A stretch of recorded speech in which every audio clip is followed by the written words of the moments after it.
sometimes people are mean to me on the internet, and how do I handle it? People are always like, how do you handle it? And how do I handle it publicly and how do I handle it internally are totally different things. And I think that's very important. So I want to use an example of someone being a little bit mean to me today in a mild way that's not going to get anybody too angry. So it's a good example. I recently tweeted on my Blue Sky, you get 20 extra characters on Blue Sky, which is great because it means when you copy your old tweets into Blue Sky, you can always add "thus spoke the lick" to the end and it will still fit. And look, 14,000 people liked it. It's not the best joke I've ever made. I thought to myself, what would I put in there? And I was at a dinner party and I squeezed out a tweet because I had a thought. I had a tweet thought and I tweeted it and I got it out there. That was the whole thing. And then I saw like a couple of tweets on Blue Sky this morning that were like, oh my God, on the other site, they're talking about how Hank Green is cringe and that's somehow worse than the way that it is over there. And I was like, oh no, somebody's thinking a negative thing about me. And so I go over there and I've arranged this so that you can't see the account's name, though it's very easy to find, I know, but like, I just don't want to, I'm not trying to bring anything onto this person. You know, everybody's out here posting. You know, we're posting for reasons. We're posting for glory. We're posting because we're all broken on the inside. But this person posts, the other app is so dire, man. And it has my tweet from Blue Sky because I guess if you put it in this context, it's a little cringe. And look, a fair amount of Blue Sky is pretty cringe. I have a special feed that's just the tweets on Blue Sky that get over 9,000 likes. And I got to tell you, there's some gold in there.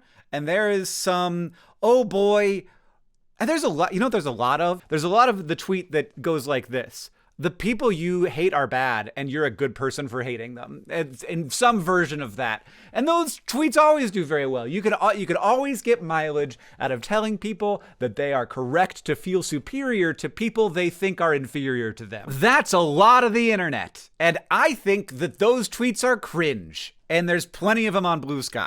I actually think they're cringe because you aren't experiencing a positive emotion even.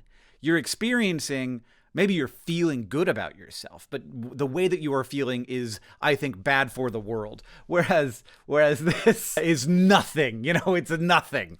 And the person says the other app is so dire, man. So the other app being Blue Sky and it having cringe, millennial cringe on it, as they sometimes call it. So how did I handle this? Well, my first thought was I should respond in some way that's like kind of, it's just tricky. My first thought was like, okay, go on and be like a little bit mean and say, hey, you being miserable is kind of the reason why I'm glad to leave this site. Like if you think that it's more fun to be like sort of wallowing in your misery and pointing at someone else and saying, oh my God, I'd be so embarrassed to be that person. I remember many times in my life where I've seen people have, this is a great story, actually.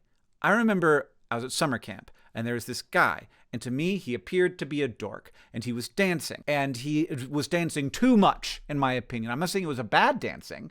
It was actually probably pretty good, but it was a lot. It was like, hey, I am a man dancing. And, you know, he's like maybe 4 or 5 years older than me. And so like, and this was a dance. Like, he wasn't just dancing. We were at a dance.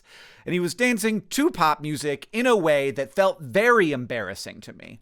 And then I was like looking at him, and a girl who was older than me and pretty, this pretty girl said, I know, he's such a good dancer. Like, she thought I was looking at him because I liked how he danced. And I was looking at him because I thought he was embarrassing and I would be embarrassed to be him. But this pretty girl who was not like she was like a couple years older than me. So like she also had like an age difference between her and this guy. Anyway, I'm not saying that that's the situation that this person on Twitter is in. I am saying that if that like I could have come to this person and said like, you are forcing yourself to be miserable. And that is actually a reason why I would like to not be on this site anymore. So I could have done that. I thought about it. I like wrote half a response and I was like, as always, whenever I write a response to somebody being mean to me, I was like, delete. But I did go over on Blue Sky and I tweeted a version of that. I said, nothing is more cringe than letting the fear of being cringe make you miserable. which is like further cringe. In fact, I may just want to delete it. I'm going to delete it. That's cringe. I'm just going to delete that. But in response to that, my friend Peyton, who is also a social media manager, let's see if I can pull this up, posted this, which is an image of a cat, and it says, "You're afraid to be corny, but I was born on the cob." And that I was like, oh, that's the thing I actually need to post. And Peyton is better at all of this than me, of course. And so I texted Peyton and I was like, hey, can I steal that meme? That is how I responded publicly to this. But that's very different from how I responded internally to it. So I went over to the tweet and I said, you're afraid to be corny, but I was born on the cob. And I even used alt text. And now I have 6 replies to that, which I'm sure are some mix of mean and not mean. Hank, this hurts, but it's actually, they're all nice, it turns out. That's Peyton, you know? Like, Peyton is funnier than me, and also, like, I wish I was more like that. That I was more able to, like, because my instinct is to be like, look, you gotta understand that you're here in this life for one life, and you have very few moments on the scale of things that you in which to be a human. And so just try to like things, try to be happy, try to find joy.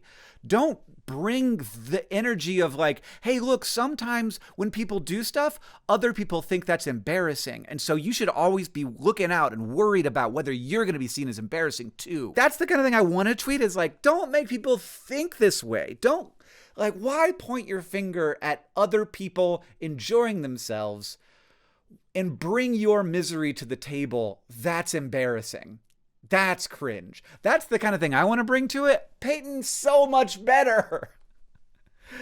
You're afraid to be corny, but I was born on the cob. Just lean in, own it, be happy about it, and also have a freaking giant folder full of memes. Peyton has an unrivaled meme folder. It's a very helpful thing to have in a content assistant. I also need to remind you, there are a lot of products at Good.Store that are on steep discount that can further be discounted by a 25% discount that is only during the Black Friday, Cyber Monday times. We have got a lot of orders in right now, so thank you for everybody who's taken the time to order. But Cyber Monday's tomorrow. After that, the discount will no longer be available. It's SAVE25 is the discount code that'll give you 25% off of every order, no matter what you put in your cart, whether it's like one sticker pack or you buy $500 of stuff. It's an amazing deal. You can get all your holiday shopping done right now and have that stress go away. And also, you know that you're going to get the best deal. And also, all the profit from stuff sold at Good.Store goes to charity, whether that's one of our delectable soaps, our tea, which I am currently over caffeinated on. I have finished it. Our coffee, which is delicious and ethically sourced. And of course, all of our socks, including, there are still some left, the 12-pack mystery bundle, 12 pairs of socks on sale for after the discount, $45. Check it out, Good.Store, coupon code SAVE25. Okay. There's a link in the description. That's different from how I actually dealt with this internally. So obviously there was a part of me that was annoyed by this because, like, I went on Blue Sky and I was like, can you imagine letting your fear of being cringe hold you back from experiencing joy, which is cringy. Like, it's assuming way too much about this person. I don't know what they're like. I don't know who they are. I don't know the extent to which they are not a joyful person, which is why I deleted that tweet on Blue Sky. But here's what actually happened. Number one, and this is in part because, like, I don't think this is doing any damage to anyone, ultimately. Number one, I noticed it. Like, somebody told me about it. I went and looked at it, and it didn't bother me for a solid 2 hours, even though it was getting a lot of likes in the first, little while after it was posted. It didn't bother me at all consciously. And I was, like, doing stuff with friends. I was at a friend's house for, we were cutting down a Christmas tree. They have a cabin in the woods. A former version of me might have been thinking about this tweet the whole time I'm out there with my family cutting down a Christmas tree, which would be, of course, very sad.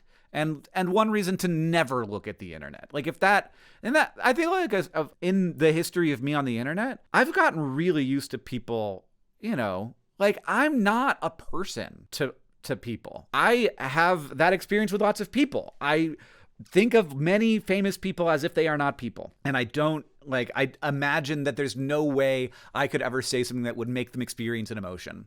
But like, this did make me experience an emotion. My first emotion was like, oh no, I wish that, kind of like, I just wish that didn't happen. And like, am I cringe? And is this, is this bad in some way? And like, my internal, like, no, this isn't bad is like, well, I don't really want those people around anyway. So I'm kind of glad to be leaving Twitter because that's like a bad vibe. And I don't like to be around bad vibes. And certainly Blue Sky has bad vibes and will continue to probably have more bad vibes as time goes on. But like the earliest days of Nerdfighteria, we were like unironic enthusiasm, enjoy what you enjoy, being nerdy is good. That was the whole thing about Nerdfighteria is like you take the thing you're passionate about and you love it with your whole heart and you do not let anyone judge you, anyone's judgment about that hold you back. That was like the original ethos of the project. There's obviously been a lot sort of tacked onto the side since then. And because of that, it makes sense that people who don't vibe with that are going to feel negative feelings about it. But mostly what happened was I did not think about it for a long time. And then I like sat down on my computer and I was like, oh, that tweet's probably still there. Let's check on it. It did cause emotions in me that I, was not in charge of. And it was like, it made me think like, is my joke bad? Am I funny? Am I actually a funny person? I've seen so many famous people be bad at this. And I'm famous in whatever way I am. But I've seen so many famous people be bad at this where like somebody says something negative about them and they're like, oh my, like just like freak out. Like the way that like commenting on celebrities used to work is it happened in your bedroom with your friends. Like you'd be just chatting about how much you don't like the guy from Sugar Ray. And that guy's never going to see it. But now you could like chat about it and like the guy from Sugar Ray can see it and be like, well, fuck you too. And that's kind of the experience that you have because you're like, you're a person the whole time to yourself. I'm always a person. I always experience myself as a whole fucking person, like more of a person than anybody else because I've experienced the whole part of it. But like when you're famous, a lot of other people don't see you as a person. They just sort of see you as like the brand of the thing that you are and like almost feel like there's no way a thing I could post could reach them. And then it does. And the way that I mostly deal with that is just like remembering all the times that I have in my life thought negative things about the simple version of a celebrity rather than their sort of like whole humanness. And then be like, oh, that's just them doing that with me, and that's fine. And to come into that space with anything but like something fun would actually like is way too like you're coming on way too strong. You're swinging way too hard to come in and be like, well, actually, I think that you're kind of sad. No. So in this way, coming in with the cat is like, yes, I acknowledge that I am corny, but I am proud of my corniness. We're joking together. And so like my instinct as a person is to come on way too strong. My experience as a person is that it does kind of hurt my feelings, but also that I have had so much experience sort of building up ways of like contextualizing it, understanding it, and also that people have said way worse things about me on the internet and gotten lots of attention. So like sometimes people say really horrible things about me and then it gets no likes and it's like, well, that's a horrible person. Sometimes people say horrible things and then it gets like, like scary things, not horrible, like hateful, bigoted, like the kind of thing that like I kind of get afraid that like if that person shopped at my grocery store, like would they hurt me kind of feelings. And so that's obviously very different. So like I've had so many like, your tolerance raises, your like the level of spice that you can handle goes up. And so something like this was never going to like be something that was going to be keeping me up at night, but it is something that made me experience emotions. And then like my reaction, like how am I going to respond to this? I think would have been way over the top if I had just responded in the way that my first instinct was to respond. The meme being much more like, oh yeah, this is what I should actually do. Let's just keep playing the game. Let's just play the game together. And like, you can kind of be like, oh, I didn't think Hank was going to see that tweet, but like forever now I'm going to hate Hank Green for telling me that I'm a miserable person, which is like not what I should have done, obviously. All right, again, good.store. So many different things that you can buy for people that you love. 25% off right now with the code SAVE25. All the profit goes to make the world a better place. Just go shopping now. Why not do it? Check that thing off your list. It's time. So somewhere along the way, it got very hard for me to get excited about doing things in normal ways. I've been making and selling stuff online for a super long time, but I was never excited like I was the moment I decided there was no reason why we couldn't make like fantastic products and then give away the money that we make. Like we're not just selling great products, we are proving that things can be done differently. So I was raised in a world of terrible tea. I'm sorry to be so shady to the tea of my youth, but for the first 30 years of my life, I was very baffled by why people fought wars over tea when it's just like brown water that tastes a little bit. And then I went to England in my late 20s and I had some real tea prepared well, and it blew my mind. It wasn't even that good, but it was, it was actually good. It was, to my taste buds, really delightful. I really want people to get more into tea. Like, I want to be a part of that process, and we've partnered with some absolute experts to make sure that our tea isn't just sustainable and ethically sourced, it is delicious. I just don't feel like enough people have given tea a try because they don't know how good it can be. We went with loose leaf because that's the simplest, best experience. There's way less waste, no additives, whole leaves just have a better, fuller flavor, and it's really not much less convenient than bag teas. I do it every morning, and I like it. It's more like, it feels more connected to the thing, I guess. It's super hard to say what my favorite tea is right now. If you were gonna take all of them away and I only got one for the rest of my life, it would be our breakfast blend. But right now, if I just wanted a cup of tea, it would be the Earl Grey that we have, the Blue Fields. Oh man, Good Store is perfect for presents. I know I'm biased, but you gotta give somebody something cool that's quality. It's gonna be like a nice addition to their life, like a way to enjoy their life a little more, like just a hot cup of tea or like a really good soap. And you get to tell them that it's from this cool store on the internet that gives away all of its profit to make the world a better place.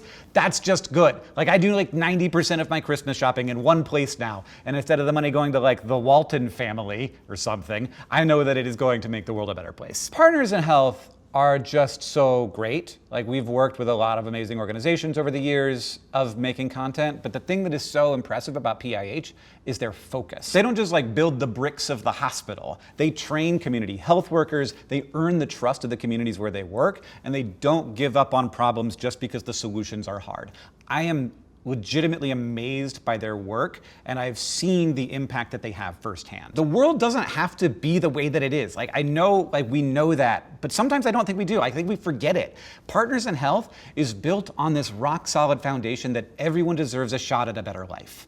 When you are developing products, they don't just arrive on your desk fully formed. Like, when we're working on something new, it's a super scary process because it's a huge amount of investment to get a new product ready. And if you like it, but nobody else does, you could be in a lot of trouble. So we're still, like, I think, at the very beginning of our journey here. So folks who are subscribed to any of our subscriptions right now are in a group of people that we are relying on to help us figure out how to keep making everything we do better. And we call that group of people the Founders Club. Like, when we launched our tea, we sent out free samples to Founder Club members and we let them give us feedback on what they liked and didn't like. Super valuable, if only to help us like be a little less stressed about the launch of the tea. So Founders Club members might get free stuff in their packages, but also when we're working on something new, we reach out to folks and ask if they'd like to try it out and give us some feedback. And it is still open. Anyone who is subscribed to one of our subscriptions is in it, so it's not too late to join. Yeah, I'm just so excited about this. I think that it is interesting. I love trying out things in ways that other people haven't tried them out yet, and trying to create great products that enrich people's lives, that like are lovely experiences that you can add to your day, whether that's like a sock arriving or putting on cool socks and getting a compliment, or a great like luxurious hydrating soap, or some of the most delicious tea I've ever had in my life. All those things are just great. And at the end of it, like, we're trying to make sure that they all have positive impacts on the people who help create those products. And we are donating the money to help build healthcare systems for the people who most need them. So, like, it feels really good. I love doing it. The team working on it is really great. And we have seen the excitement from the people who are our customers. Like, there's a lot of people who are super on board with it. And I hope that it continues to grow.